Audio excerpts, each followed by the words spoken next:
დავბრუნდით პირდაპირ ეთერში სტუმართან ერთად წმინდა მიქაელ მთავარანგელოზის ტაძრის წინამძღვარი დეკანოზი ალექსანდრე გალდავა გახლავთ ჩვენთან სტუდიაში და გულწრფ მამაო. მადლობას მოგახსენებთ მოგზაურობისთვის. დღევანდელი ჩვენი თემა არის ეკლესია, პროგრესი და ცივილიზაცია. ამ საკითხზე ვსაუბრობთ. მამაო, არის შემთხვევები, როდესაც ჩვენს სარწმუნოებას ცილს წამებენ, რომ ის სერიოზულ დაბრკოლებას წარმოადგენს თანამედროვე ადამიანისთვის, რომ ეკლესია ვერ უწყობს ფეხს ამ გლობალურ პროცესებს, ცივილიზაცია, ანუ პროგრესს, რაღაც მიღწევებს და ასე შემდეგ.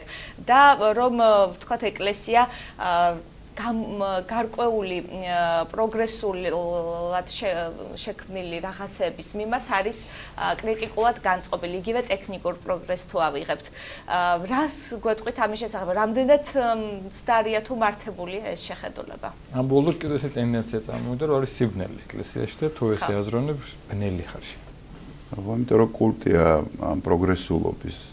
ვინაიდან თავისთავად პროგრესში ცუდი არაფერია, პროგრესი წინსვლას ნიშნავს, ხო და უარესისგან უკეთესისკენ. უარესიდან უკეთესისკენ სვლას, ამ ხრივ პროგრესში თავისთავად სიტყვაში არაფერი, უბრალოდ რა აზრს დებენ ამ პროგრესის და რითი არის შემოსილი ეს პროგრესი, ეს არის მნიშვნელოვანი. დღეს მართლაც კულტია პროგრესის და ჩვენ შეგვიძლია ვთქვათ, რომ უმაღლესი ფასეულობა დღევანდელ ცივილიზაციაში, ეს ჰედონისტურ ცივილიზაციაში სწორედ პროგრესია და რაც არის პროგრესული, ის ერთმნიშვნელოვნად არის სიკეთე. მაგრამ ძალიან მარტივი დაკვირვებით შეგვიძლია დავინახოთ, რომ პროგრესულად განვითარდა, ვთქვათ, ტექნოლოგიები, მაგრამ ეკოლოგიური კატასტროფის წინაშეა სამყარო. ასე რომ აქ ქრისტიანობა არაფერს შუაშია, თვითონ ბუნება გელაპარაკება, რომ ყველაფერი რაცაც შენ ჩათვლი პროგრესულად, სრულადაც არ ნიშნავს საერთოდ პროგრესს, ანუ წინსვლას და უკეთესობისკენ. ამავე დროს თავისთავად პროგრესი იყო, ვთქვათ, შექმნილი, ასე ვთქვათ, თანამედროვე პროგრესული აზროვნება, ხო? როგორიც არის ადამიანისთვის ყველაზე დიდი კომფორტის შექმნა. პროგრესი იგულისხმება ის, რომ ყველაფერი უნდა გაკეთდეს იმისათვის, რომ ადამიანმა იცხოვროს უკეთესად. აქ არ იგულისხმება მისი სულიერი რელიგიური მდგომარეობა, ხო? ამისთვის არ არის. ეს არის ჩვეულებრივი მიწიერი ადამიანი, რომელსაც არ აინტერესებს მარადიული სამყოფელი, არც ღმერთი, არც ფიქრობს, რომ არის ის მარადიული არსება, არამედ ის არის პროგრესული განვითარების შვილიც, როგორც ვთქვათ, მაიმუნი გაპროგრესირდა და გახდა ადამიანი, ასეთივე შვილია, რომელმაც უნდა იცხოვროს მიწაზე და ყველანაირი სიამოვნება მიწიერი უნდა მიიღოს. მას სხვა ცხოვრება არ აქვს, ეს ერთი ცხოვრება აქვს, ამ ცხოვრება. აი ესეთი ფსოხვედელობის დანერგვის შემდეგ, რაღაც მე-18-19 საუკუნის ბოლოსკენ მოდის მძლავრად მეცნიერულ ტექნიკური ასეთი წინსვლა და ყველაფერი კეთდება იმისთვის, რომ ადამიანმა იცხოვროს კომფორტულად. ამ აზროვნებას მოყვება ესეთი, თქვათ, შიდა დინება, რომ ადამიანს თუ შეუქმნი მატერიალურად უზრუნველყოფ მას, ის გახდება ბედნიერი. თავისთავად დემონური ამაში, ამ მიმართულებაში არაფერი არ იქნებოდა, თუ თქვათ, ღმერთი არ იარსებებდა და ასე შემდეგ, მართლა ადამიანი თუ შექმნილია მხოლოდ ერთი ცხოვრებისთვის, დღევანდელობისთვის, ხო? მაშინ მართლაც ადამიანი თუ ცხოველია და უბრალოდ გონიერი ცხოველია და არარელიგიური, არამედ მისთვის მართლაც კომფორტის შექმნა და მოწყობა ამ ცხოვრებისა ერთადერთი მიზანი იქნებოდა და დღეს მართლაც ცივილიზაცია ამისკენ მიდის. და უკვე ამ პროგრესში დევს აი ეს მარცვალი ხრწნილებისა, რა, რომ ადამიანის ბედნიერებისთვის შეიქმნა, თქვათ, ეს პროგრესული ეგრეთ წოდებული აზროვნება, მაგრამ ადამიანი ვერ გახადა ბედნიერი. ამან ჩვენ ხედავთ, რომ საშინელი განმარტოვება, გაუცხოება ცივილურ სამყაროში, დღეს რაც ევროატლანტიურ ცივილიზაციას ვეძახით ჩვენ, ხომ? და საშინელი გაუცხოება ადამიანის, საშინელი შემთხვევები, მოჭარბებული შემთხვევები ფსიქიური აშლილობისა და ეს ეპოქა მე-20-21 საუკუნე აი ფსიქიური აშლილობის რაღაც ეპიდემია შეიძლება დავარქვათ და სუიციდალური შემთხვევების მოჭარბებული რაოდენობა. ანუ ადამიანს შეექმნა ყველაფერი, აქვს მშვიდობა, ასე გარეგნული მშვიდობა, ხომ? მატერიალურად უზრუნველყოფილია, შენ თუ სამსახური გაქვს და ოდნავი განათლება, თუ ისიც თუ არა გაქვს ევროპაში სოციალურად, ისე დაცული ხარ, რომ არაფერი არ გინდა, სხვა, უზრუნველყოფილი ხარ, უფრო მეტიც დადიხარ და თქვათ, არ დადაგები შეგიძლია გაატარო ნებისმიერ ქვეყანაში. აი ამ ყველანაირი კომფორტის შექმნის მიუხედავად ადამიანი ბედნიერი ვერ გახდა.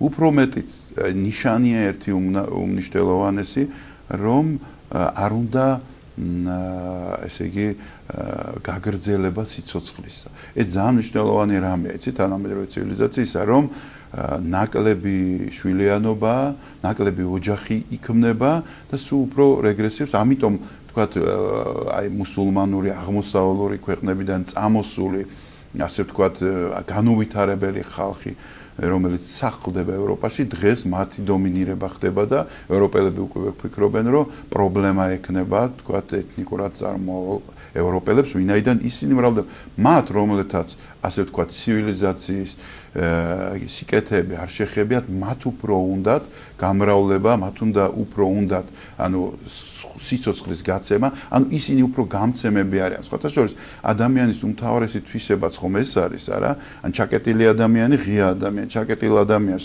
ეგოცენტრიკსაც ვეძახი მას უნდა მხოლოდ სიამოვნება თვითონ მიიღეს ღია ადამიანს უნდა რომ როგორმე მოემსახუროს სხვა აი ეს რელიგიურობა ადამიანს უწყობს ხელს რომ უფრო გახსნილი გახდეს და უფრო სხვისთვის თავდადებული და მსხვერპლის გამღები გახდეს სხვათა შორის ოჯახის შექმნა მარტო თქვა სიამოვნების მიღება არ არის ქალს და მამაკაცს შორის ხო ოჯახის შექმნის მთავარი იდეა სწორედ ბავშვია და გაგრძელებაა სიცოცხლის და ამ სიხარულში ყოფნა როცა შენ გასცემ და ფაქტიურად შენ მძიმე მდგომარეობაში იყენებ თავს მხოლოდ იმიტომ რომ ახალი სიცოცხლე გააჩინო და მას თქვა მოუტანო რაღაცა ამით სიკეთე მაგრამ აი ამ ცივილურ სამყაროში ხდება პირიქით და ამ ჰედონიზმამ გახსნამ ამ სიამოვნებისთვის ტოლვამ რა რასაც ჰედონე ქვია ამ სიამოვნების ტოლვამ მოუტანა ადამიანს უბედურება ჩაკეტილობა ნუ უბედურობა სულიერ პლანში ჩაკეტილობა გაუხსნელობა ურთიერთობის დეფიციტი დღეს სხვათა შორის ფსიქოლოგები რო ჩამოდიან სულ ფსიქოლოგია იცით რომ არის ურთიერთობის უпроსტად ურთიერთობაზე დამყარებული მეცნიერება ხო რომელიც ადამიანს ამ ურთიერთობებს ასწავლის და სხვათა შორის რო ჩამოდიან და საქართველოში ამ ბუნებრივ ურთიერთობას ხედავენ რომელსაც არანაირი თქვათ ასე თქვათ მომზადება ასე თქვათ ტექნიკურად არ ახლავს არამედ ჩვეულებრივად გახსნილია ხალხი და ერთმანეთს და მარტივ არიან აღფრთოვანებული ვინაიდან ისინი ამბობენ რომ ამ ურთიერთობაში, აი როგორც თქვენ თქვა დაждები თქვენ მეგობართან და დაელაპარაკეთ ან როგორც თქვენ სუფრაზე დაждები და ფეხბურთს ერთად უყურებთ და რაღაცას დაალევთ ერთ ორჭიქას და ეს გახსნილობა გაქვთ, ამაში ადამიანები ფულს იხდიან. რომ მივიდეს რა არის? მიდის და ფსიქოლოგს უბრალოდ ელაპარაკი. ადამიანს უხდის ფულს რომ მოусმინოს.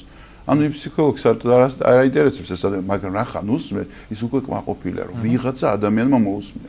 აი წარმოვიდგინეთ ამ ასე ვთქვათ, პროგრესულობამ ადამიანი რაღაც სულიერ კრიზისამდე მიიყვანა.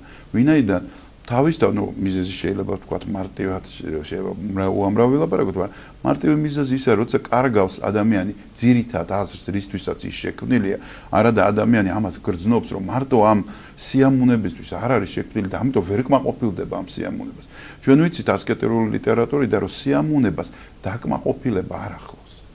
აუ შეგვიძლია იგივე მედიცინის სფერო და მოვიტანო ნარკოტიკს რაც უნდა გაუკეთო ადამიანს ხო ის ვერ დაკმაყოფილდება ის თავიდან იწყებს დაკმაყოფილებას თორე შემდეგ აუცილებლად დოზა უნდა გაზარდო ვინაიდან ადამიანის ეს ბიოლოგიურად ისე აწყობილი რომ ის ვერ კმაყოფილდება სიამოვნება შობს ახალ სიამოვნებას სურვილი შობს ახალ სურვილს და ასე შემდეგ უკიდეგანოდ მიდის აი ამ დამრეც თქვათ გზაზე ხო ვარდნის გზაზე ასე რომ ადამიანმა თუ ეს ღმერთი უმთავრესი თავისი დანიშნულება დაკარგა უმთავრესი აზრი ცხოვრებისა და უკვე გაურბის ამ კითხვასაც კი რა აზრი აქვს შენ ცხოვრებას მეცნიერებია ზოგიერთი ამბობს რომ თქვათ ეს აზრი აქვს იმაში რომ გააჩინო ახალი შენნაირი და თქვათ ოჯახი არის უმთავრესი აზრი მაგრამ ესეც არ არის პასუხი, იმიტომ რომ ჯერ ესეთი უამრავ ადამიანია, რომელსაც არ უჩნდება შვილი და მეორეც ერთი ის რომ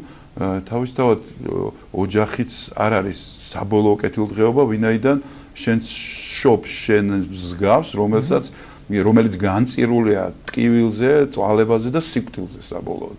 და რა სიხარულია მაშინ როცა შენ ვერაფერი სიხარული ვერ მიიღე ამ ქვეყანად და საბოლოოდ შენ განწირული ხარ აი ძიმე ტკივილით გასვლაზე და სიკვდილზე და შენ მსგავს ქმნი. რასაკვირველია ამას ადამიანი ვერც ფსიქოლოგია ვერც მეცნიერება ამაზე პასუხს ვერც ერთი მეცნიერება ვერ ცემს. ეს არის რელიგიური სფერო ადამიანის რწმენითი სფერო, აღსარებლებითი სფეროა და რომლის აი ცივილიზაციას და პროგრესში მოკლების შემთხვევაში მივიღეთ ჩვენ სულიერი კრიზისი ამ დღევანდელ ცივილურ სამყაროში, რომლის საფუძვლებიც რასაკვირველია არის ქრისტიანობით არის გაჟღერილი მისი საფუძვლები, ასევე ვთქვათ ბერძნულ-რომაული სამართლით, ვთქვათ ბერძნული რომაული სამართლით ბერძნული ვთქვათ ფილოსოფიური კრიტიკული აზროვნებით, სადაც ემოცია და ვთქვათ ემოციის არნდობა და რაციო შემოდის და რასაკვირველია ქრისტიანული მორალის ნეობა და მიზანი, რაც მთავარია. ასე რომ ქრისტიანობა პროგრესის წინააღმდეგი არ არის, უბრალოდ ქრისტიანობა სვავს კითხვას, რამდენად საჭიროა ესე თუ ის პროგრესი, ესე თუ ის სიკეთე ადამიანისთვის, ვთქვათ, რის ხარჯზე კეთდება ეს. და ასე რომ, აი მაგალითისთვის შეგვიძლია მოვიტანოთ, ვთქვათ, უამრავი პროდუქცია, ჭარბი პროდუქცია, განსაკუთრებულად ჭარბი პროდუქცია, აი მომხმარებლურ სისტემაში ესეთი ჭარბი პროდუქცია, რომლის განადგურებას იწყებს ხალხი, ვინაიდან არ შეიძლება ამდენი პროდუქტი უბრალოდ გაიყიდოს. არავის არ ჭირდება ამდენი პროდუქტი. უბრალოდ სხვა არაცივილურ სამყაროს ჭირდება, მაგრამ არ აძლევენ. ესე იგი, უნდა განადგურდეს და არ უნდა გაიცეს. თუ გაიცემა, მაშინ აუცილებლად კიდევ დამატებითი ხარჯები უნდა გაიღო. ჩვენთან მაგალითად ერთი ფირმა იყო, რომელიც აპირებდა ჩვენთან დახმარებას, გვაქვს საქველმოქმედო სახლი, ხო, სადაც ვაჭრობთ, მაგრამ აი ეს რაღაც ხორც კალბასების და ძეხვეულის უკაცრავად დიდი გოდეში ძეხვეულის ფირმა იყო, მაგრამ ვერ გასცემდნენ, იმიტომ რომ უნდა მაშინ ამ ესაფასური თვითონ უნდა გადაიღო. ან უნდა გაანადგუროს, რაც უფრო იაფი უჯდებოდათ განადგურება, რა ბევრად უფრო იაფი, ვიდრე გადაიხადონ თავისი საფასური და მოგცენ ჩვენ.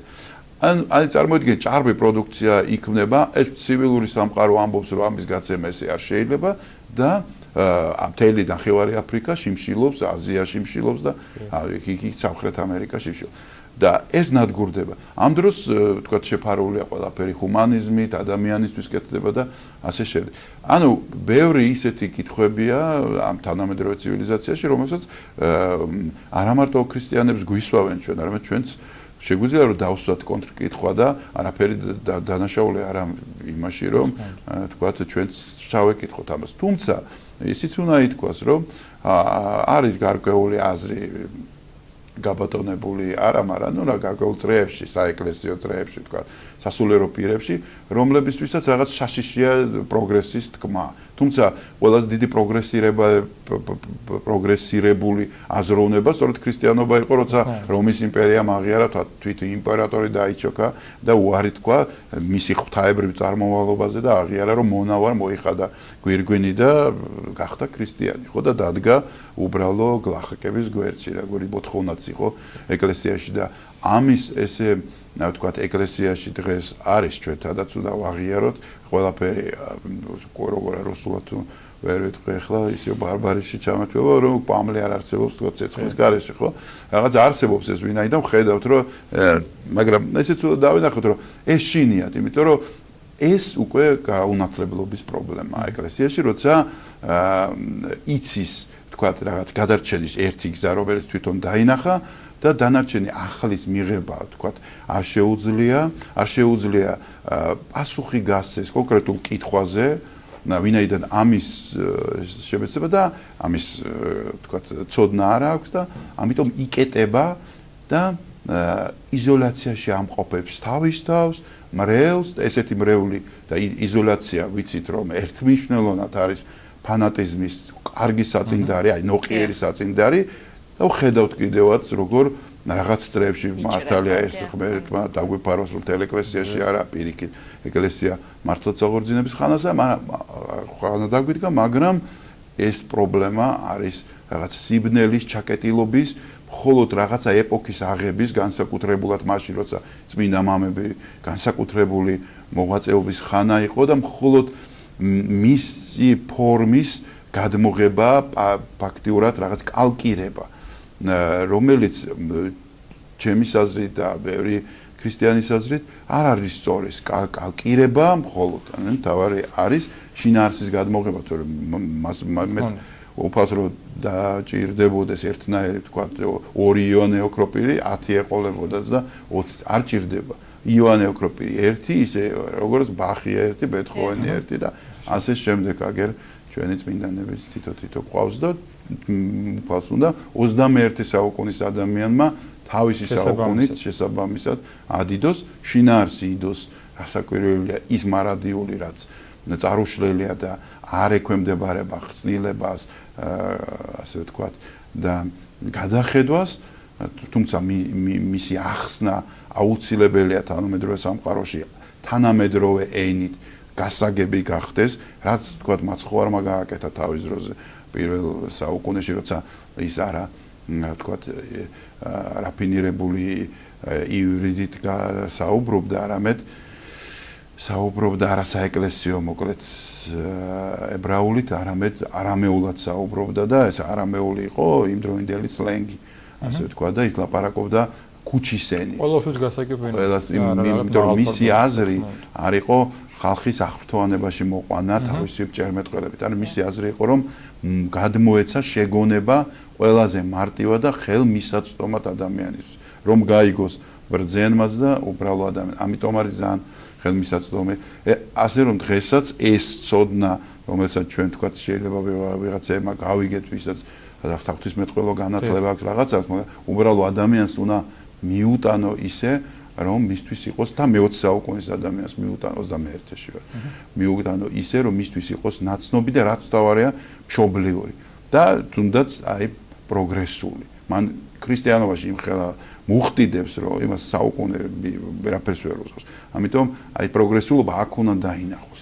რომ დაინახოს რომ მართლა ადამიანი ცხოველი არ არის და მართლა შეჭამა დალია და დაიძინა. მე რა უნდა გააკეთო? მორჩა ეს გაასვენებენ და ეგ იქნება. დიდი მადლობა მამაო საინტერესო მადლობა საინტერესო საუბრისათვის.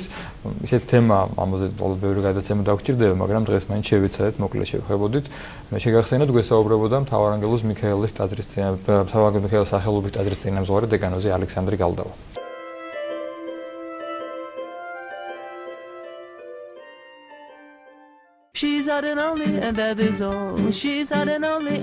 სასკოლო არდადეგები დაიწყო და დასვენებასთან ერთად ჩვენმა უმცროსი ასაკის მაყურებელმა ლიტერატურული თვალსაწიერი რომ გაიფართო საინტერესო ადამიანები რჩევას მისცემენ თუ რა წაიკითხონ ამ ზაფხულს მე ესეთი მეთოდი მაქვს რომ როცა მივდივარ წიგნების მაღაზიაში რაღაც კონკრეტული წიგნის საყიდლად ან რამის საძიებლად მაშინ ჩემი უფროსი ვაჟი მიმყავს და ის ვთქვათ, თავად ეძებს ხოლმე ლიტერატურას და უკვე იცის, სხვა თარო იცის, სადრად როგორ ლიტერატურა დევს იცის და ეს უკვე ესეთი ურთიერთობაა, რომელიც უნდა ჩამოუყალიბდეს ადამიანს წიგნთან. ნუ თავისით არჩევს. მე ხა ვკითხულობდი ამ დროს მაწვილ კაცობაში მე არ მინდა თქო ცოტა პათეტიკურად გამოვა, მაგრამ რაღაცა სპეციფიური ინტერესები მქონდა და ამიტომ თელი შექსპირი ამ დროს დავიკითხე 12 წამების ასაკში და ეს არ არის რეკომენდირებული მანდა მაინც რომ ახლა უთხრა ბავშვს ეს წაიკითხოს. უბრალოდ მე ეს მაინტერესებდა.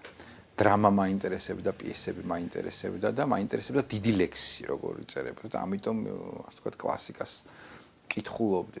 მაგრამ ადრეულ ასაკში მიყვარდა რაინდული ლიტერატურა, მიყვარდა თომას მელორის ამბავი მეფე ართურის ზეობის ეს არის თარგმნილი. ძალიან მიყვარს მაინც ასტრიდ ლინდგრენი, მაინც მინდა რომ 1-2 წიგნი იქიდან თქვა, მაგალითად ჩვენ სალტკროკელები ვართ, რომელიც სწორედ ამასაკის ბავშვებზე არის და მე თვითონ ძალიან მიყვარდა, არაერთხელ გადავიკითხე. ბევრი ძალიან საინტერესო და კარგი ავტორი არის, უკვე შემდეგ ნათარგმნი, თუნდაც არ ვიცი, ხა ძალიან პოპულარულია ეს ტოლკიენი, ბეჭდების ძანებელი და დაახლოებით ესეთი ლიტერატურა. მე პირადად ძალიან ვურჩევდი და ძალიან მიყვარს და შეება დღესაც კი მიუბრუნდე და იგივე სიამოვნებით წავიკითხო რეი ბრედბერი. ეს არ არის მხოლოდ ფანტასტი მწერალის, ის არის ფილოსოფოსიც, რაღაც ესე მეტაფიზიკოსიც, წინასწარმეტყველიც. თუ კი არ აქვს წაკითხული, სწორედ ის ასაკია, როდესაც ბრედბერი როგორც ლიტერატურა, როგორც მაღალმხატვრული ლიტერატურა, თან როგორც საინტერესო ამბავი, შთაბეჭდილებები, ესე შემეცნება, იგივე წარმოსახვის განვითარებისთვის ძალიან კარგია. ჯიულ ვერნი თუ და ჩემი საყვარელი მწერალი მარკ ტვენი ასევე, ესე ძალიან ესეთი დიდი ლიტერატურა, დიდი მწერალია. მარკ ტვენი და ჯეკ ლონდონი, ესენი არიან ის ავტორები, რომელიც აუცილებლად უკვე ამ ასაკში უნდა წაიკითხოს. მე აუცილებლად ურჩევდი პატარებს წაიკითხონ ის წიგნები, რომელიც ჩემთვის და ჩემი მშობლების თაობისთვის იყო ერთგვარად ვთქვათ ერთი მხრივ საზაფხულო საკითხავი და მეორე მხრივ ვთქვათ საკითხავი, რომელიც ძალიან დიდი ხნის განმავლობაში გაგვყვა და გარკვეულწილად გვაიძულა რომ მიბრუნებოდით მათ. ეს პირველობისა ჩემთვის არის მაგალითად მარკ ტვენის წიგნები, ჰეკლბერი ფინის თავგადასავალი და ტომ სოიერის თავგადასავალი და ასევე არის ჟიულ ვერნის და მაინ რიდის ის ცნობილი წიგნები, რომელიც მაშინ ყველა ოჯახის თაროზე იდო. რაც შეეხება ქართულ ლიტერატურას. ქართულ ლიტერატურას რაც შეეხება, რეზო ინანიშვილი მე ვფიქრობ, რომ სწორედ იმ სიმებს ეხება, რომელიც ძალიან მნიშვნელოვანია ამასაკის ადამიანისთვის, მისი განვითარების, ჩამოყალიბებისთვის, იმისთვის, რომ შეუყვარდეს სამშობლო, მისი ფესვები, ქართული სიტყვა, ნოდარ დუმბაძე უკვე ის ასაკია, როდესაც მე ვფიქრობ, რომ უკვე წაკითხულიც კი უნდა ქონდეს რაღაცები ამასაკში დუმბაძის. გოდერძიჩოხოს ვერ გამოვტოვებ, იმიტომ რომ აი სწორედ 1-2 წლის წინ ჩემი ბიჭი უკვე 13 წლის არის და ზუსტად 2 წლის წინ ვუყიდა ჩახელის ძალიან კარგი გამოცემა არის სწორედ ამასაკის ბავშვებისთვის და იმდენად მოკლედ სიყო შთაბეჭდილებების ქვეშ გულშეძრული. ქართველი ავტორებიდან მე ყოველთვის მიყვარდა პოეზია და ხა გოგლა ლეონიძე ნატრისხე ძალიან მიყვარდა, როცა წავიკითხე ბავშვობაში. ეს მნიშვნელოვანი გამოცდილება იყო. მახსოვს შთაბეჭდილება. ვაჟავშაველა, რა ვიცი. სკოლაში თუ არ მოაბეზრეს უკვე და არ შეაძულეს ცუდი სწავლებით ჩვენი დიდი მწერლები და მნიშვნელოვანი მწერლები, იმიტომ რომ შეიძლება პირიქით ზედმეტი ყურადღებით, ზედმეტი ვალდებულებით ახალგაზრდა ადამიანი დაფრთხეს წიგნთან მიმართებაში. პოეზია ძალიან მნიშვნელოვანია, რომ იკითხოს ადამიანმა, იმიტომ რომ ეს აყალიბებს მის გემოვნებას. და მომავალში უამრავი წიგნი, როდესაც შეხვდება სწორი პოეზიის კითხვის დროს და პოეზიის სიყვარულის მეოხებით, მას აქვს ძალა, უნარი და გემოვნება, რომ ამოარჩიოს ის წიგნი, რომელიც მას სჭირდება და სწორად აარჩიოს წიგნებს. მე ვისურვებდი, რომ თქვათ თანამედროვე ბავშვებს წაკითხული ჰქონდეთ მაგალითად არჩილ სულაკაურის საამუროს თავგადასავალი, რომელიც ვფიქრობ, რომ ნამდვილად არის მნიშვნელოვანი ტექსტი, უბრალოდ უსამართლოდ მივიწყებული ტექსტი, ეს ის წიგნებია, რომელიც მე ახლა ესე უცებ მახსენდება. ჩვენი რესპონდენტების მნიშვნელოვანი რჩევა უმცროს მეგობრებს. უნდა ვიკითხოთ რათა.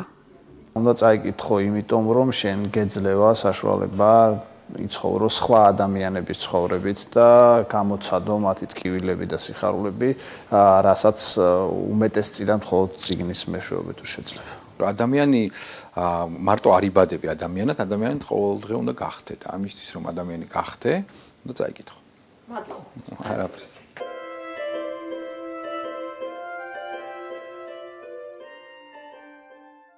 დავბრუნდით პირდაპირ ეთერში სტუმართან ერთად. ჩვენი სტუმარი კი გახლავთ ენდოკრინოლოგი მანანა გაბისონია.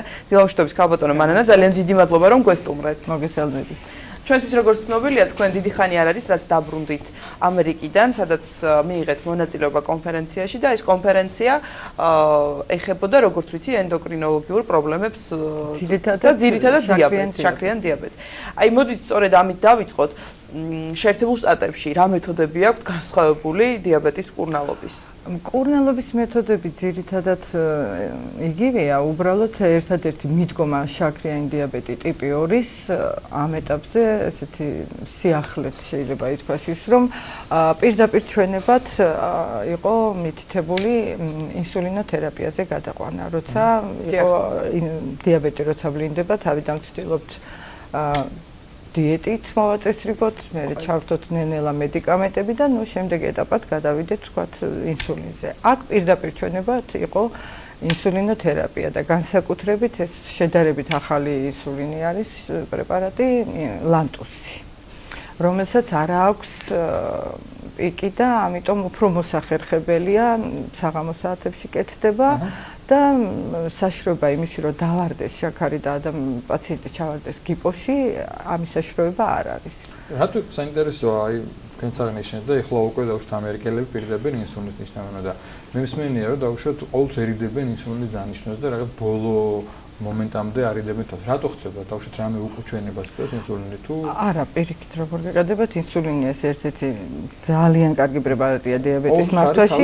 დისკომფორტია პაციენტს. ეს პაციენტისთვის ჯერ თვითონ დიაგნოზი შაქრიანი დიაბეტი არის ძალიან დიდი სტრესი. და იცით რა ამით არ თავდება ცხოვრება, ეს არ არის რაღაცა სასიკვდილო განაჩენი, უბრალოდ ეს არის ცხოვრების წესის შეცვლა. რაღაც ხო, რეჟიმში და სადღაც ერთი მხრივ ალბათ კარგი დამეთოხებით კარგია, იმიტომ რომ არასოდეს არ ვიცავთ იმას, რაც ჭირდება ნორმალური ცხოვრების წესით, უმეტესობა არ ცხოვრობთ, ხო, სამწუხაროდ ასეა. და როდესაც აი ესეთ დიაგნოზს იგებენ, ნუ იმდენად ეშინია და მე ნუ გართულებები აქვს დიაბეტს, იმდენად ცუდი, რომ უკვე რაღაც დეპრესიაში ვარდებიან. და ამ ეტაპზე რო ეტყვი პაციენტს, რომ გააქვს დიაბეტი და შენ ეხლავე ნემსი უნდა გაიკეთო და ზოგიერთისთვის ნემსი არის ნუ რაღაცა კატასტროფა.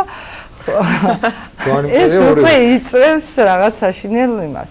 თუმცა ну, სიმართლე გითხრათ, ესე 100%-ით არც ამერიკელებს არ ვეთანხმები, იმიტომ რომ არის თავისუფლად შეიძლება 1000 ახალი მედიკამენტია, რომელიც საკმაოდ ნაზი პრეპარატებია, არაზიანებს ისე ძლიერად, როგორც ახლა თქვათ ძველი საბჭოთა პერიოდის დროს გამოშვებული მედიკამენტები ღვიძლს, თვითონ ჯირკვალს, თვითონ იმბეტა უჯრედებს და თირკმელს და ასე რომ შეიძლება ჯერ რასაკვირველია მოვსინჯოთ ტაბლეტები, დიეტიც ყველაზე კარგია თუ მოვაწესრიგებთ და აი ამის შემდეგ რასაკვირველია ხა თუ საჭიროება მოითხოვს და პირდაპირ ჩვენება. ხო, არა, მართლა დეპრესიაში ყოველდღე ნემსი რო გაქვს გასაკეთებელი სტრესი. ხო, თუმცა მე მაინტერესებს დაუშვათ ინსულინის შემთხვევაში, თუ ადამიანი ინსულინზეა გადასული და ეკეთებს ინსულინს. ამ შემთხვევაში დიეტა, წამლები, რეჟიმი ყვება, მაინც რჩება ძალაში. ყველაზე კარგი მკურნალი დიაბეტის ეს არის და პირველი ეს არის დიეტა. უბრალოდ ინსულინი არეგულირებს უფრო მეტი. ინსულინი არეგულირებს, ინსულინი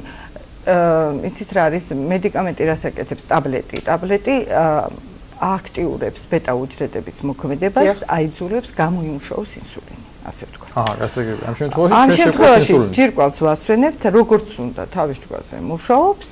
და ჩვენ რაც აკლია ვამატებთ იმას. და შაქრიანი დიაბეტის შემთხვევაში რას ნიშნავს დიეტა?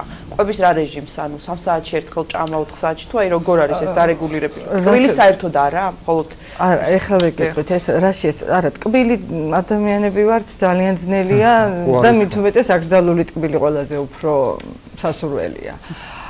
დიეტა რას შვება? ნუ რასაკვირველია ის ნახშირწყლები, გლუკოზა, რომელიც ინსულინის ნაკლებობის გამო არ ხდება მათი ბოლო პროდუქტამდე დაშლა და შაქარი იწევს სისხლში. ამის გამო რასაკვირველია არ არის სასურველი მივიღოთ ის მედიკამენტი, ის პროდუქტი, რომელიც ჭარბად დააგროვებს გლუკოზას. ამიტომ დიეტა ეს არის ხო გეუბნებით, ერთად ყველაზე ძლიერი მკურნალობის მეთოდი პაციენტისთვის. ამის შემდეგ რასაკვირველია, ეხლა თანამედროვე კვების რაციონში ძალიან ბევრია დიაბეტიანებისთვის, თუნდაც ნაყინი, თუნდაც კამფეტები, ტკბილეული, ჯემები. ასე რომ ეს აღარ არის ისეთი პრობლემა, როცა წინათ მართლა ყველაფერი აკრძალული იყო და მე მქონია შემთხვევა პაციენტის შვილს უთქვია ჩემთვის, რომ დედაჩემიო ძალით დიდ დოზას იკეთებს, იმიტომ რომ მე ტკბილი მივცეთო. ეს არაფერთ არ შეიძლება. რასაკვირველია, არ შეიძლება, მაგრამ იმდენად უგზავნდნენ ოჯახში ტკბილეულს, რომ გალბატონი მივიდა იმ დასკვნამდე, რომ ჯობია შაქარი ნორმის ქვევით დააგდოს, რომ მე სასწრაფო ჩქარა ტორტი დაიწახოს. ხო, მაგრამ ხო არის რაღაც დიაბეტით დაავადებულებისთვის, მაგალითად შოკოლადი, დიაბეტური ყველანაირი პროდუქტი არსებობს, რასაკვირველია. შეჭამს რაც უნდა ალბათ. ხო, ნუ ბელას ტორტს არ შეჭამს თქვა და შეჭამს ნანის ტორტს და ლიას ტორტს, ხო? აჰა. ასე რომ და აი შაქრიანსა და უშაქრო დიაბეტს შორის აბსოლუტურად განსხვავებული დაავადებებია. თუ შეიძლება ესეც რომ გამართოთ. რადიკალურად სხვადასხვა დაავადება, ეს არის სხვადასხვა ორგანოს დაავადება, შაქრიანი დიაბეტი არის კუჭქვეშა ჯირკვლის დაავადება. ხოლო უშაქრო დიაბეტი ეს ჰიპოფიზიდან, როცა შარდის შემაკავებელი ჰორმონის ნაკლებობა. გაცილებით იშვიათად არის ხოლმე, ხო, მე მგონი. არც ისე, თუმცა რასაკვირველია ისეთი ხშირი არ არის როგორც შაქრიანი. სირთულით რომელი ფრთულია დავუშვათ, თუ არ არის დიდი განსხვავება? არა, მაგას ესე ვერ გეტყვით, რთული, ერთადერთი ეს არის, რომ უშაქრო დიაბეტიანებს დიეტა არ ჭირდებათ და ის მოწყობთ. თორემ ეს ორი სხვადასხვა დაავადებაა და აქაც ის მედიკამენტი, რომელიც აუცილებელია ამ დროს, მადლობა ღმერთს სახელმწიფო ამით უზრუნველყოფს პაციენტს, არა, უზრუნველყოფს, ისევე როგორც ინსულინით. და საინტერესოა ერთი რამ.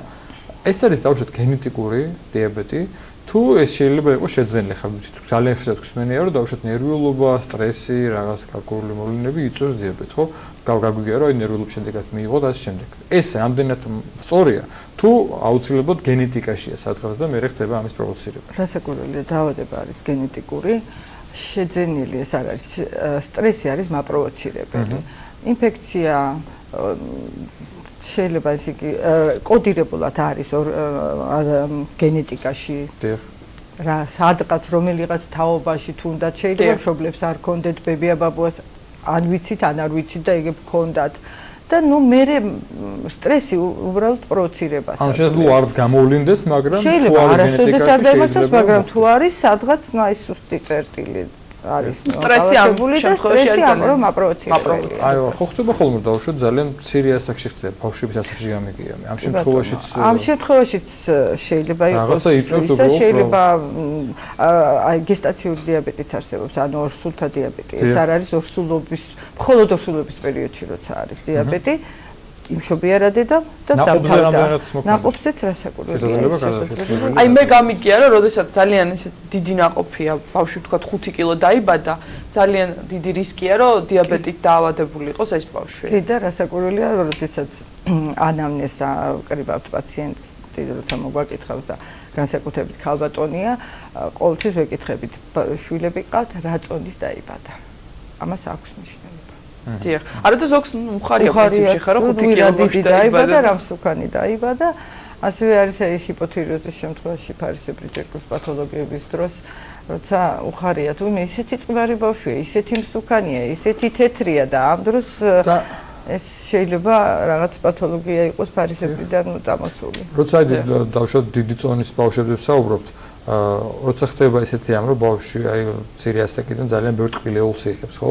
განსაკუთრებით წონაც აქვს. ეს რამ თუ არის დავუშვათ გენეტიკაში, ეს რამდენად შეიძლება გახდეს მაპროვოცირებელი? აუცილებლად რაღაც ეტაპზე დიაბეტი. ამიტომ რასაკვირველია, იცით სიმსუქნესაც არ აქვს მნიშვნელობა. სასურველია ბავშვები არ მივაჩვიოთ ძალიან ბევრ ტკბილეულს. დიახ. აი სიმსუქნეს რაც შეეხება და სხვა ენდოკრინოლოგიურ დარღვევებს ძალიან რაღაც მოიმატა ხო ჭარბწონიანი ბავშვების რაოდენობა, მე ხა ის აშკარაა. აი რისი ბრალია ეს თქვათ, შეიძლება კარგადაც ჩვეულებრივად რეჟიმულად იკვებებოდეს ბავშვი თქვათ, იმ წვრიანსაც იღებდეს, მაგრამ მაინც აი ეს პრობლემა ქონდეს. ეს პრობლემა და შეიძლება საკმაოდ გამხდარი მშობლების შვილებიც. ეს არის დღევანდელი ყოფის სენი. ადინამიურობა. დიახ. იცით, უმეტესობა ბავშვებისა დროს ატარებენ მჯდომიარე მდგომარეობაში. ტელევიზორთან, უფრო კომპიუტერთან, ხო? სამწუხაროდ. წინათაობის ბავშვები, რომლებსაც აი ესეთი მიჯაჭვულობა არ ქონდათ კომპიუტერთან, რასაკვირველია, სპორტით იყვნენ დაკავებული. შეიძლება სპორტზე ეხლაც დაყავთ ბავშვი, მაგრამ ბავშვი შემოსული არ არის სახში, საჭველიც არ უნდა. შეიძლება არც ჭამს ბევრს, პირდაპირ გარბის კომპიუტერთან. ადრე პირიქით იყო, ჭამდა და გარეთ გასვლა იყო ერთი სული. მე დამოვიკითხე ერთხელ, რომ წინათო მშობელი ეხვეწებოდა ამოდი ზემოთ სახში, ეხლა ეხვეწებიან გადი გარეთ, ეზოში ჩადი, ხო? აი ეს არის ერთი. და გარკვეულწილად ხო შეიძლება ვარაუდოთ, რომ ბავშვებს არაჯანსაღი საკვებიც. იგივე ტკბილეულზე როცა ვსაუბრობთ ჩვენ, იმიტომ რომ ძალიან განსაკუთრებით ყოველს თუ არ აქვს საშუალება რომ ბავშვებს მაღალ ხარისხიანი შეიძინოს, ხო? ალბათ უმეტესობა დღევანდელი ბავშვებისა ტკბილეულზე ვსაუბრობთ, ძალიან არაჯანსაღ საკვებს ეხება, ხო? საკვებში ძალიან ბევრია დამოკიდებული და მით უმეტეს ეხლა ეს არის გენმოდიფიცირებული პროდუქტები და იცით ასე ვერ გააკონტროლებს მოხდება მათი მარკირება, გუშინ წავიკითხა ეს ინფორმაცია და ძალიან გამიხარდა. მისასალმებელია, ვერ ვაკონტროლებთ. ბავშვთან კი არა საკუთარ თავთან. საერთოდ შეგვიძლია ყველაფერი გავაკონტროლოთ. თუმცა მარტო ამდენ თუშველის არ ვიცი, იმიტომ რომ კარგი და ხარისხიანი საკმაოდ ზურადღირებული ყოველ სამი საშუალება არ აქვს, ხო? აი რა შეიძლება ფარისებრი ჯირკვლის პათოლოგიებს. თუ არის ის ადამიანმა, რომ თქვა ეს პრობლემა მას აქვს, აი რითი უნდა მიხვდეს, რა ნიშანს იძლევა თქვა აი საწყის სტადიაზე. ფარისებრი ჯირკვლის პათოლოგიები არის სხვადასხვა, ამიტომ სხვადასხვა დაავადება და ეს იცით რაღაცა მომენტში ადამიანი როცა თავს ვერ გრძობს კარგად, ну, რომელიღაც ექიმთან მაინც მიდის, ხო? ასე თუ ენდოკრინოლოგთან არ მოხდეს, შეიძლება თერაპევტთან მოხდეს. ან გულმაში აწუხოს და კარდიოლოგთან მოხდეს და იქ უკვე ექიმი აძლევს მიმართულებას.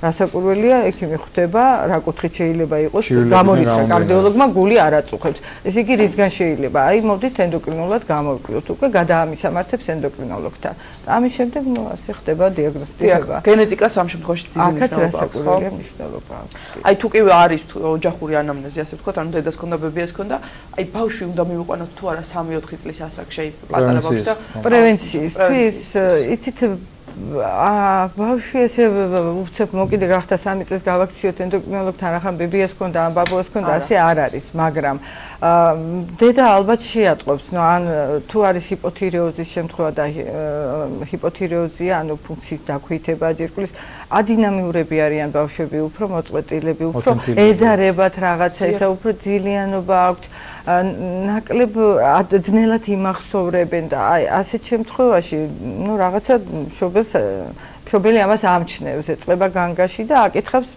ექიმს, ხო?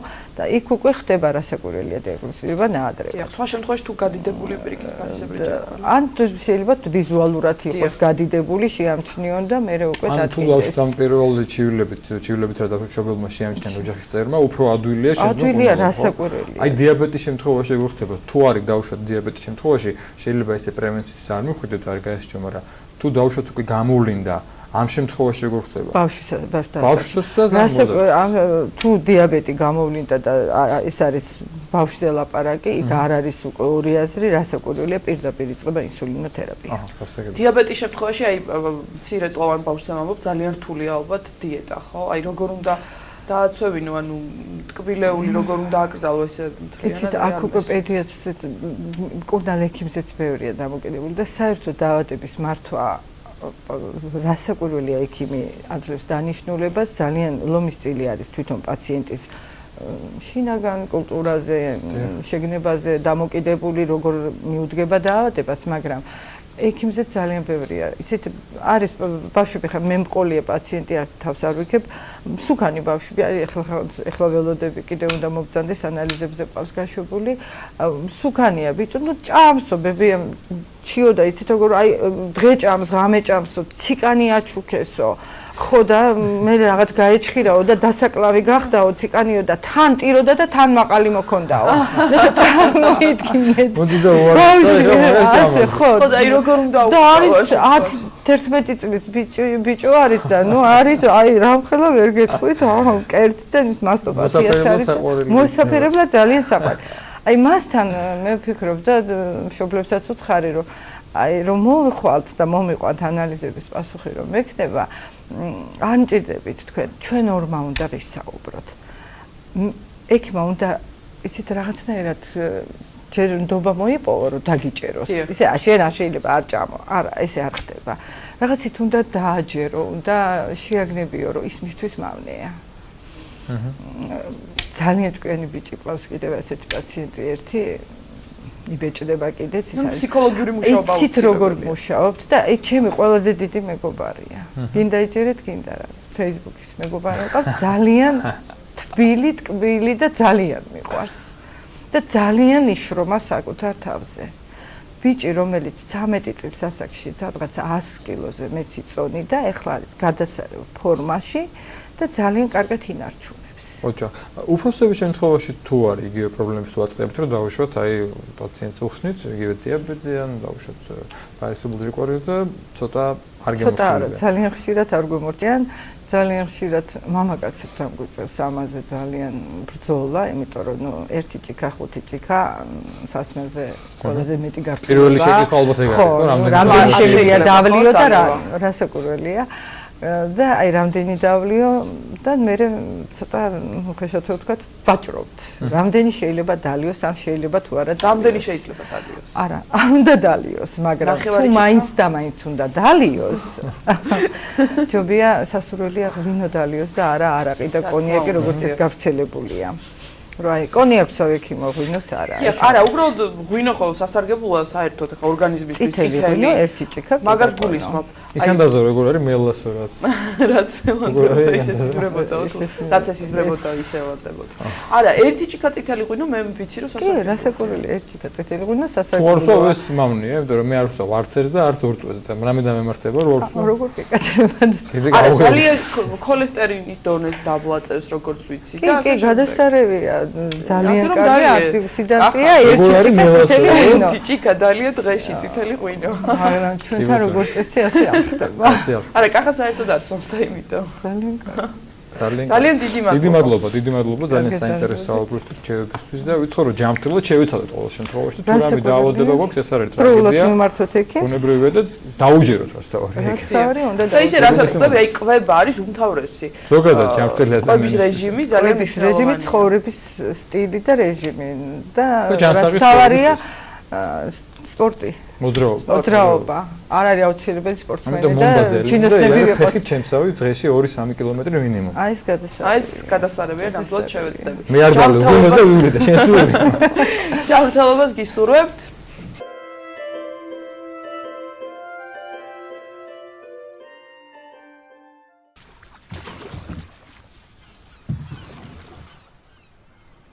ქართული კინოს მორიგი წარმატება საერთაშორისო ასპარეზზე. კარლოვი ვარის 59 საერთაშორისო ფესტივალზე გიორგი ოვაშვილის სიმინდის კუნძულმა გრან-პრი ბროლის გლობუსი მოიპოვა.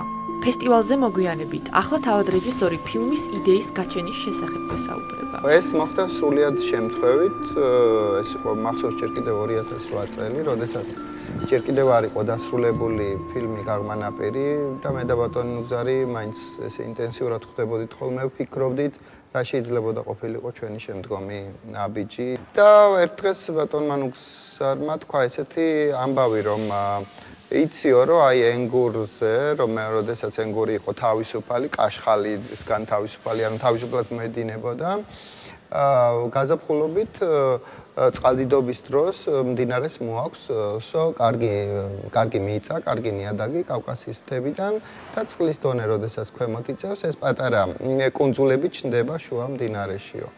ეს არისო ძალიან კარგი საშუალება ადგილობრივი გლეხებისთვის, რომ თქვათ მოიყვანონ სიმინდი, რადგან ნიადაგია ძალიან კარგი. შემდეგ იწყება ისევ წყალდიდობა, ისევ ადიდება მდინარე, ამ კუნძულს გადარეცხავს, წაიღებს და კიდევ რო დაიწევს მდინარე, ახლა ეს კუნძული შეიძლება სულ სხვაგან აღმოჩნდეს, სადღაც ქვემოთ, რამდენიმე კილომეტრის ქვემოთ. მე იქაც კიდე მოვა გლეხი, კიდევ მოიყვანს სიმინდს და ასე იცვლება ცხოვრება და მოგზაურობენ ეს კუნძულები. ეს თავისთავად ძალიან საინტერესოა ხო? თავისთავად ეს ამბავი, ეს მიწის შექმნა, ცხოვრების დასაწყისი, მერე ასე ვთქვათ, გარდაცვალება, მერე ახალი სიცოცხლის დაწყება და ასე შემდეგ. გარკვეული ესე იგი ციკლი, ცხოვრების ციკლი. და მე ვთქვი, რომ ბატონ ნუგზარეს შეიძლება გამოდგეს შესანიშნავი ისტორიის შესაქმნელად ძალიან კარგი იდეა, რომ გავაკეთოთ მოდი მხატვრული ფილმი ამაზე. ბატონ ნუგზარმა მითხრა რომ იცი ეს ძალიან კარგია დოკუმენტური ფილმისთვის, ახლა მაგრამ მხატვრული აი არ ვიციო რამდენად ახლა შეიძლება როგორ ფიქრობ ეს. მე მოვთხარი, მოდი მაინც ვიფიქროთ, დავიწყოთ ფიქრი. და ესე დაიწყო იმ დღეს ჩვენი ეს ფიქრი. ფილმში მოქმედება ქართულ-აფხაზური კონფლიქტის საზღვარზე, მდინარე ენგურზე ვითარდება. მდინარეში წყალდიდობების დროს წარმოქმნილ კუნძულზე ხანში შესულ გლეხს სიმინდი მოჰყავს. მოგვიანებით კუნძულზე ქართველი მესაზღვრე ჩნდება, რომელიც მოხუცის და მისი 16 წლის შვილიშვილი გოგონას ერთი შეხედვით იდილიურ ცხოვრებას არღვევს. აფხაზეთის თემა გაღმა ნაპირის შემდეგ.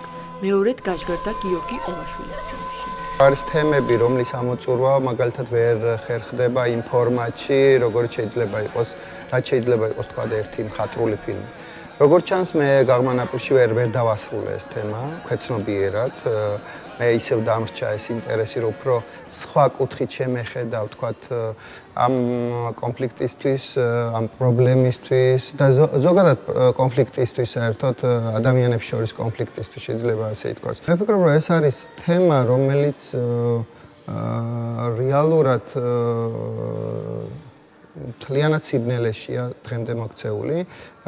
მე ვთქვათ, ვისურვებდი, რომ ხელოვნებას კონკრეტულად კინემატოგრაფს უფრო მეტი ყურადღება დაეთმო ამ თემისთვის, იმიტომ რომ ეს არის ფაქტობრივად ამოუწურავი მასალა. საკმაოდ დიდი დრო გავიდა იმისათვის, რომ კინემატოგრაფმა უკვე ობიექტურად შეხედოს, ანუ უკვე დაწმენდილ თემას უკვე რაღაცა ესეთი დამდგარ თემაზე ისაუბროს, უკვე რაღაცა დისტანცირება შესაძლებელია თემიდან, უკვე რაღაცა შენი საკუთარი ხედვის წერტილის დანახვა აი ამ უზარმაზარი პრობლემის დღეს, რომელიც ფაქტობრივად მე ვფიქრობ, ეს არის ყველაზე დიდი პრობლემა, რომელიც დღეს ქვეყანას უდგას, ეს არის ქვეყნის დანაწევრება, დაშლილი ქვეყანა. დაშლილი ქვეყანა ნიშნავს დაშლილ ცნობიერებას და ჩვენ დღეს ასეთ მდგომარეობაში ვიმყოფებით. ამიტომ რომ აი რთულია ამ თემიდან, თქვათ, გასვლა, რაღაცა სხვა რაღაცებზე საუბარი. სიმინდის კუნძული ტექნიკურად საკმაოდ რთულად შესასრულებელი ფილმი იყო. მუშაობამ 4 წელს გასტანა. რეჟისორი გადაღების მომენტებს იხსენებს, მათ შორის არაერთ სახიფათო შემთხვევას. არსებობდა რეალურად ფილმის გადაღებასთან ერთად არსებობდა რამოდენიმე კიდევ დიდი პროექტი, რომლის განხორციელების გარეშე ფილმი ვერ შესდგებოდა. მაგალითად, პროექტი კუნძულის მშენებლობის პროექტი, რომელიც არის აბსოლუტურად დამოუკიდებელი ამასთანავე პროექტი, უზარმაზარი პროექტი, რომელიც სადაც ფილმთან საბოლოო ჯამში არანაირი კავშირი არ აქვს, მაგრამ ეს პროექტი უნდა შეასრულო.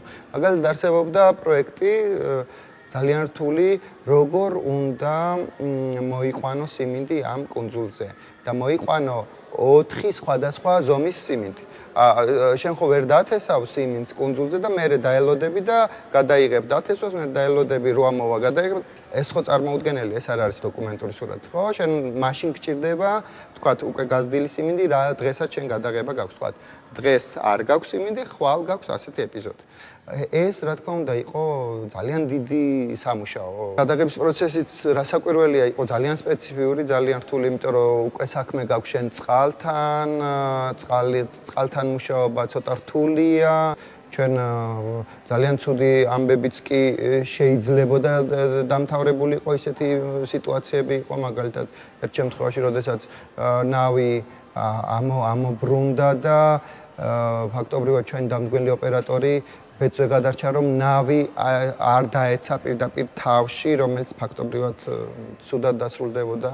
ქონდა ის, რომ ღამით, თქვათ, უზარმაზარი ამწე, საიდანაც ჩვენ განათებას ვაკეთებდით, ის არის მოტყდა და გადავარდა და ჩვენ ბეწვზე გადავრჩით, რომ თქვათ, არავინ არ დაშავდა. დავუბრუნდეთ ფილმის პრემიერას და ფესტივალს. მე ვთქვი პრემიერის დასრულებისთანავე, როდესაც მკითხეს, მე ვთქვი, რომ ეს რა იყო შენთვის ეს ჩვენება?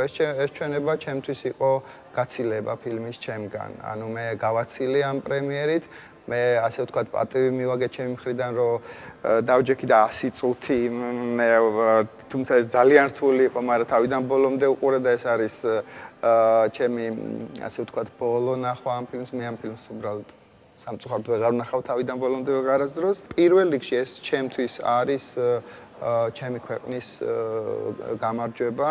ეს იყო საქართველოს სახელის გაჟღერება იქ, რომელიც ჩემთვის მართლა ბევრ რამეს ნიშნავს და ძალიან საამაყოა, მით უმეტეს, როდესაც შენი ქვეყანა ამ დიდ კინოფორუმზე რაღაც სულ ზედა საფეხურზე ადის. ფილმი კინოთეატრებში სექტემბერში გამოვა. მანამდე მისი საფესტივალო მოგზაურობა გრძელდება.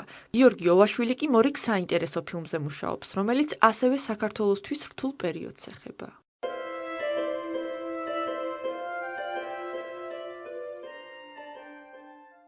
დავბრუნდით პირდაპირ ეთერში და წარმოგიდგენთ განთიადის სტუმარ ზემო ბეთლემის მაცხოვრიშობის სახელობის ტაძრის მღვდელმსახურს დეკანოს ზურაბ მჭედლიშვილს დაგვაცეთ მოგლოცოთ. ნენდოთ ვიცით დღეს უნდა ვისაუბროთ სიყვარულზე, ეკლესიურ სიყვარულზე, ქრისტიანულ სიყვარულზე, რაც სამწუხაროდ გვაკლია და ბოლო პერიოდში ცოტა შეიცვალა დამოკიდებულება სიყვარულის მიმართ და ახმა მე მგონი სიყვარულის მიმართ.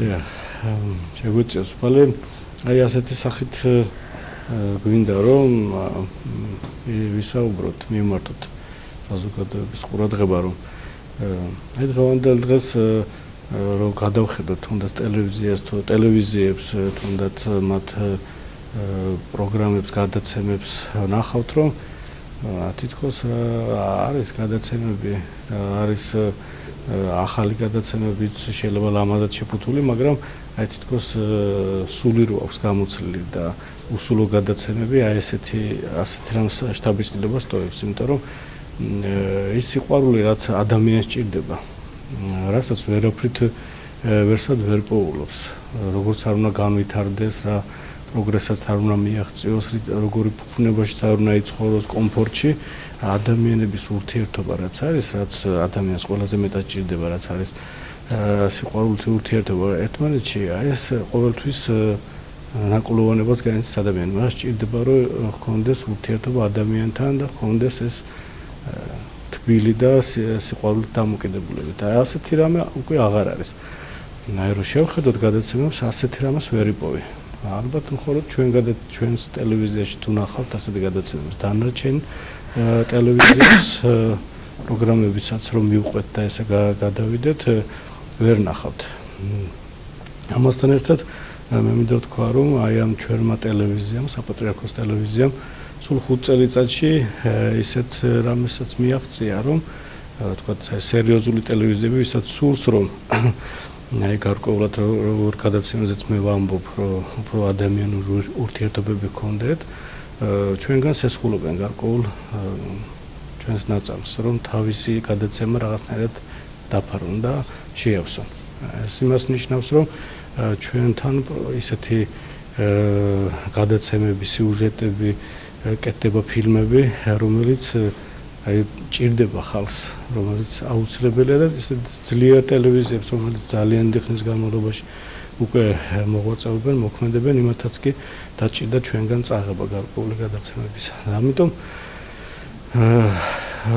ჩანს რომ ეს ტელევიზია ძალიან დიდ რამეს აკეთებს ხალხისთვის ამავდროულად და ვთქვა რომ თითქოს სხვა მიმართულებით კეთდება აქცენტები ზოგადად როგორც საზოგადოებაში ტელევიზიებში და სხვა რამეს სთავაზობს ადამიანებს რის შედეგადაც შემდგომ უკვე სულ სხვა შედეგი უბრუნდება თვითონ ქვეყანას ხალხსაც და ეს უსიყვარულობა რაც დღევანდელ დღეს არის ეს გაცილებული ურთიერთობა აქედან გამომდინარეც არის იმიტომ რომ თუ კი თავიდანვე არ აწვდი ახალგაზრდებს იმ სიყვარულს რაც აქვს ჩვენს ერთს რაც აქვს ჩვენს კლასიკოსებს და სხვა მიმართულებით ყველა მიმართულებით ხელოვნებაში არის წარმოქმნილი შექმნილი ამას აღარ ვაწვდით ჩვენ და შემდგომ უკვე ადამიანები რჩებენ რაღაც დაცლილი ამ სიყვარულის ამ ურთიერთობებისგან დაცლილი არის საზოგადოება აღარ იცის ახალგაზრდამ როგორი ცხოვროს რა გააკეთოს ვერც რელიგიასთან იმდენად ვეღარ მოდის იმიტომ რომ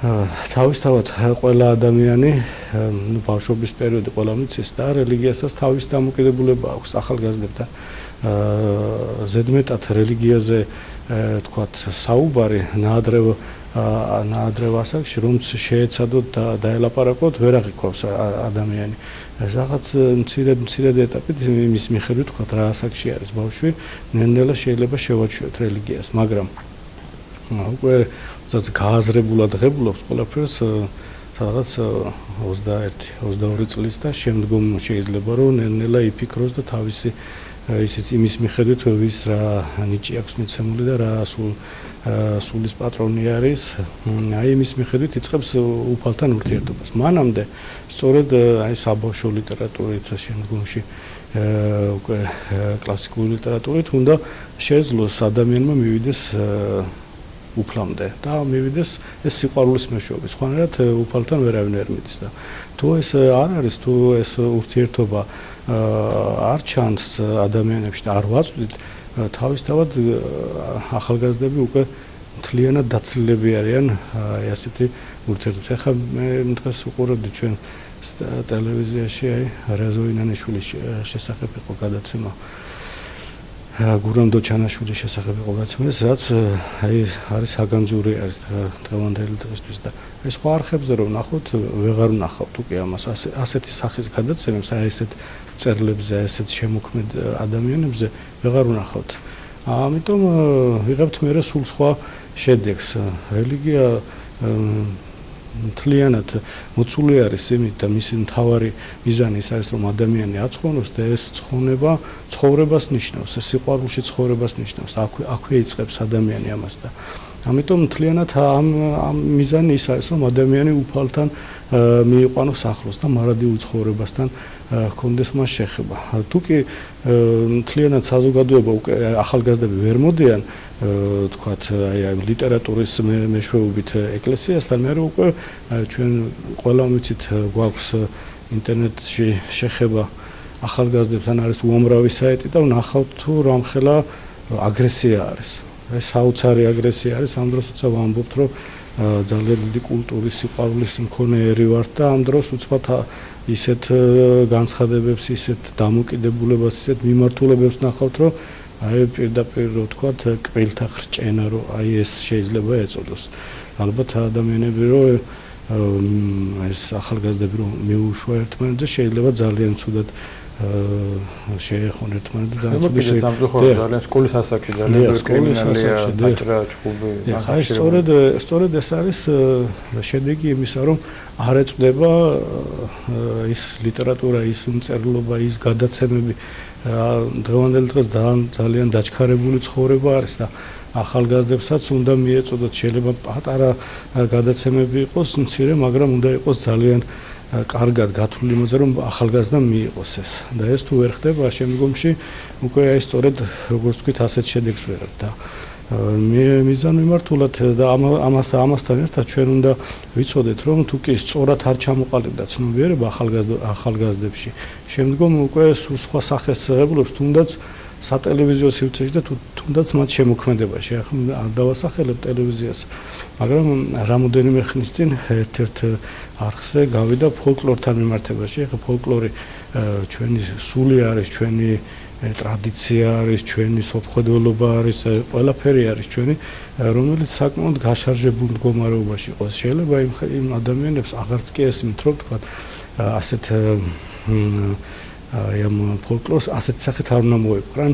ამასთან ერთად ეკლესიას უადანაშაულებენ, რომ ადამიანების უფლებებს თქვა ქალთან მიმართ რაღაც განსაკუთრებულად ცუდი დამოკიდებულება აქვს თურმე ეკლესიას, როდესაც შევხედავთ პირველ ეტაპზე სწორედ ქალი დედა ყავს დაყენებული თვითონ ღვთისმშობელი ის იმდენად არის წამოწეული, ეს მე და იმ ხელა სიყვარულია მის მიმართ, რომ მე დედის მიმართ მთლიანად ცნობიერებას ჩვენთანაც საქართველოშიც ძალიან დიდი სიყვარული აქვს. ეს მისი მოტანილი არის, ეს ქრისტიანობის მოტანილი არის. და ამ დროს უკვე გადაცემები ფოლკლორში ქალების მიმართ ისეთი დამოკიდებულება იყო, რომ უბრალოდ შეგეცოდებოდა ეს ადამიანები და ამოდევნულად ძალიან დიდი წუხილი არის თვითონ ასეთი მოპყრობა როგორც ვთქვით ფოლკლორის მათ შეიძლება ბოდიში მოიხადეს მამა ტელევიზიამაც და შემდგომ ჯგუფმაც, იმიტომ რომ საზოგადოების მხრიდან მართლა ძალიან დიდი აღშფოთება მოყვა ამ ფაქტს. მაგრამ ბოდიში მოიხადეს არა იმიტომ რომ მათ მოხდა დანაშაული, რახან საზოგადოება. რახან საზოგადოება აღშფოთდება. სწორედ მაგას ვამბობ, რომ თლათ ვერაცნობიერებენ ეს რანაირი რას ეხებიან. თავი დანაშაული არ იგრძნოს მოკლედ, მაგრამ ბოდიში მოიხადეს. აი ეს კიდევ სხვა სახე არის ესეთი გამოვლენების, რომ არ არის სიყვარული, არ არის ცნობიერება. კიდევ უფრო მძიმე მიმართულებით მიიდის შემდგომ უკვე საზოგადოება ახალგაზრდები თითქოს უფრო თქვა ჩვენი ასაკის ხალხი შუახნის ხალხი შეიძლება უწოდოთ რომ აღარ აქვთ ისეთი რეაქციები ამა თუ იმ მოქმედებაზე. დღევანდელ დღეს სამწუხაროდ კეთდება ისეთი განცხადები ზოგიერთ თქვა ფესტივალის ჩატარებაზე თუ რაღაც ასეთი ვერ გაიგებთ უკვე რა არის ეს თქვა ეს კაზანტიპს რო უწოდებენ და ეს უბრალოდ ადამიანებმა უნდა იცოდნენ რომ ეს არის პირდაპირ სოდომის გომორის მდგომარეობის მოსიარულე რამ არის ეს არა თქვა შენ მიდიხარ მასთან არამედ ის მოდის უკვე შენთან რომელსაც ძალიან დიდი მანკიერება მოაქვს თან და ეს უკვე ისე არის მიღებული საზოგადოებაში რომ თითქოს არც არაფერი არ არის თქვა არ აქვს პროტესტი ხალხს ამის მიმართ იმიტომ რომ თითქოს თვლიან რომ თუ ვისაც უნდა წავიდეს მაგრამ აი სწორედ ის გარემოება რომ ეს ვისაც უნდა არის ახალგაზრდები რომელთაც უკვე როგორც თქვით ეს ცნობიერება აღარ აქვს და ვერც კი აანალიზებენ თუ რა შედეგს მიიღებენ ამის შემდგომ შედეგი შემდგომ სულერა ძალიან მძიმეა ხოლმე ეს მოძღვრებმა ძალიან კარგად იციან ისევე როგორც ფსიქოლოგებმა მოძღვრებთანაც ძალიან ბევრი ადამიანის ძალიან დიდი წუხილით მოდის რომელიც შედეგი აი ესეთი მოქმედებიდან გამომდინარე შედეგის ებრძვის უკვე მაგრამ რა ძალიან ძნელი არის აქედან გამოიყვანო ადამიანი იმიტომ რომ ეს მისთვის თამდები ცხოვრების თამდები მდგომარეობა ხდება უკვე და აი ესეთი რაღაც გაუგებარი თქვა დამალული შეფარული რაღაც ეს ჩატარებას კონცერტების თუ რაღაც მიმართულების ამ ადამიანებს ფაქტიურად დასახულპად წირავს და მე უნდა ვთქვა რომ თქვათ საზოგადოებას აი უნდა იცოდე რომ მაინც და მაინც ახალგაზრდა გოგონების მიმართ არის ეს უფასო შეშვება და თქვათ მამაკაცების მიმართ არ არის ესე რატომღაც უნდა დაფიქრდეს ხალხი რომ რატომ არის ახალგაზრდა გოგონების მიმართ ესეთი როცა შესვლა იქ საკმაოდ ძვირი თანხა არის დასახელებული ესე იგი რაღაც სხვა მიმართულება არის აქ რაღაც სხვას თავაზობენ და არ უნდა მოხდეს ისე რომ ადამიანებმა გაწერონ თავისი შვილები თუ ისინი ვერ ხვდებიან ამ ეტაპზე ისიც იმის გამო რომ დღევანდელ საზოგადოებმა ვერ მოახერხა ვერ შეძლო ახალგაზრდობისთვის ისეთი ცნობიერების ჩამოყალიბება რომ ასეთ მოქმედებაზე ჰქონდეს პროტესტი არ მიდიოდეს ან რაღაც გარკვეულწილად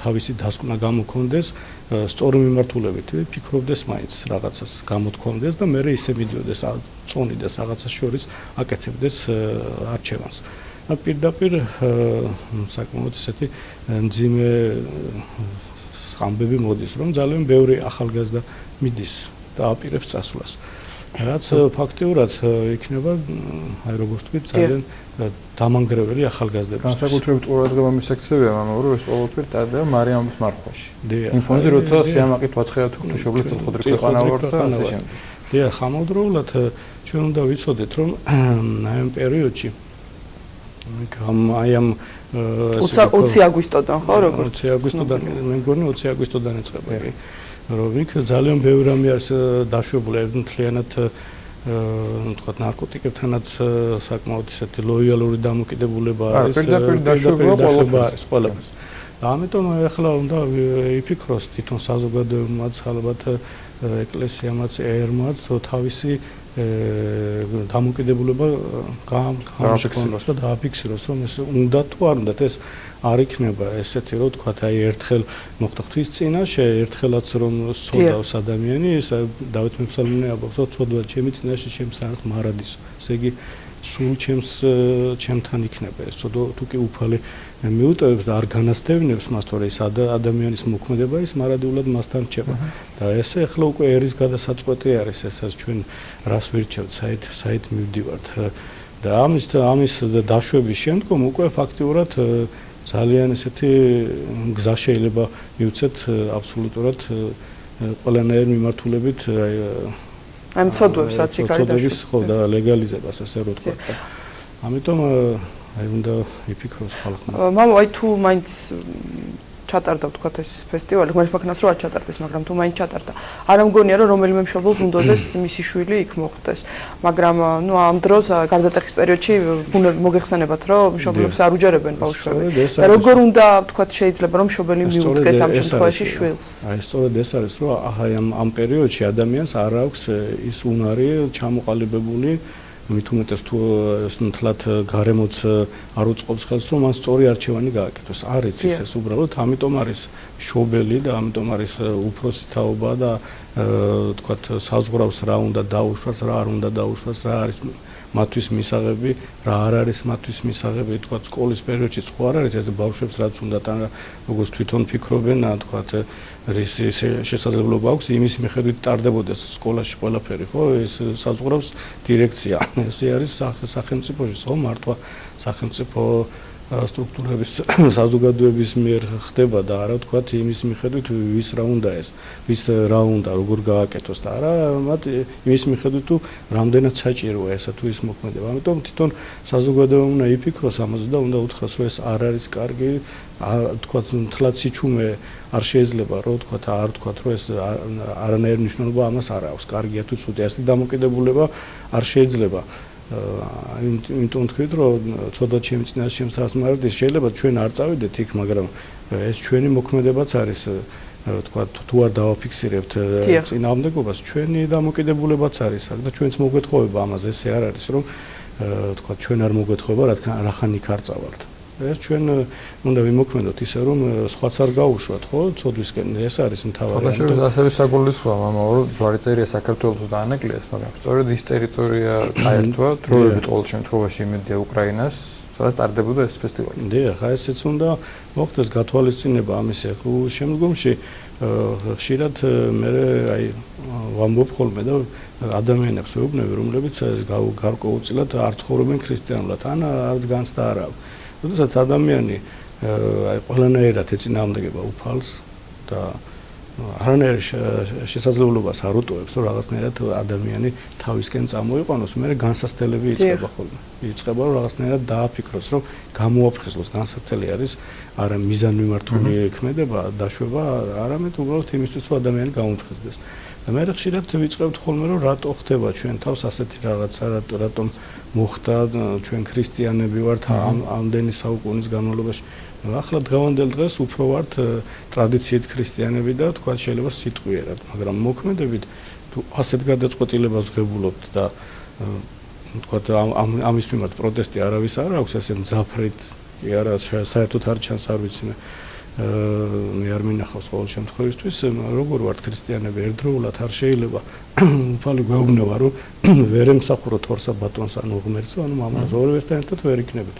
ამიტომ ეს ყოველთვის უნდა ვიცოდეთ ჩვენ რომ ადამიანები რომლებიც ამაზე გადაწყვეტილებას აი ესეთ მოქმედებებზე გადაწყვეტილებას ღებულობენ, მათ მიმართაც მე უფალი სხვანაირად იწყებს მოქმედებას. ასე რომ რა თქმა უნდა საზოგადოებამ შეიძლება თქვას ნაკლებად მცირედ, მაგრამ ვინც გადაწყვეტილებას ღებულობს და ვიზეც პასუხისმგებლობა მეტად არის, მას მეტადაც მოეთხოვება ესე არის ყოველთვის. ამიტომ თვითონ ეს ხალხიც ალბათ უნდა დაფიქრდეს. არანაირი თქვათ თანხა, არანაირი თქვათ რაღაც ისეთი სახელმწიფოსთვის არ ვიცი რა დონის თანხა შეიძლება შემოვიდეს, იმაზე მეტი იყოს თქვათ რაც არის ადამიანის სული და ადამიანის ნეობა. არაფერი იმაზე ღირებული არ არის. ამიტომ ვამბობ დღეს იმიტომ ვისაუბრეთ იმის შესახებ, რომ ეს როგორც რელიგია და რელიგიასთან ერთად კულტურაც, მწერლობაც, თქვათ ინტელიგენციაც მუშაობს იმაზე, რომ ადამიანის სული იხსნას.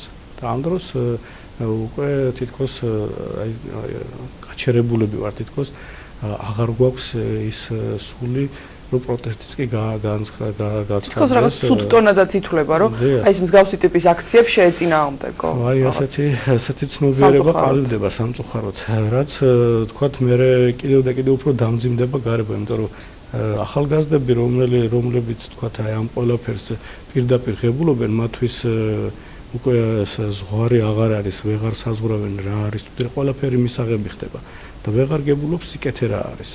ამიტომ არის რომ მე თქვათ ის ბოროტება გარკვეულწილად სხვა მიმართულებითაც ვლინდება მე იმიტომ არის რომ ამდენი ადამიანი ესეთი აგრესიულობით უსწორდება მე ერთმანეთს ეს ამდენი სიკვდილიანობაც აქედან გამომდინარე არის რომ სწორედ ერთი სულიერი სფეროს დაკარგვას მეორე სულიერი სფეროს დაკარგვა ხდება და დაკარგვა ყვება ეს ერთმანეთზე არის აგებული არ შეიძლება რომ ადამიანი თქვათ იყოს ასეთი მრუში და თქვათ ამავდროულად ის არ იყოს რაღაც ადამიანის მიმართ არამიმტევებელი ერთდროულად ხდება ეს უფრო არ არიან მიმტევებლები მე არ შეუძლიათ იმიტომ რომ თვითონვე გძნობს ადამიანი როდესაც გარკვეულ ცოდვაში ვარდება რომ ის უარყოფით მდგომარეობაში და ყველაფერზე აისახება თვითონაც ხდება უბრალოდ ვერ გამოდის მე ამ მდგომარეობიდან ეს ყოველი რთული პროცესი ეს არის როგორ გამოვიდეს აქედან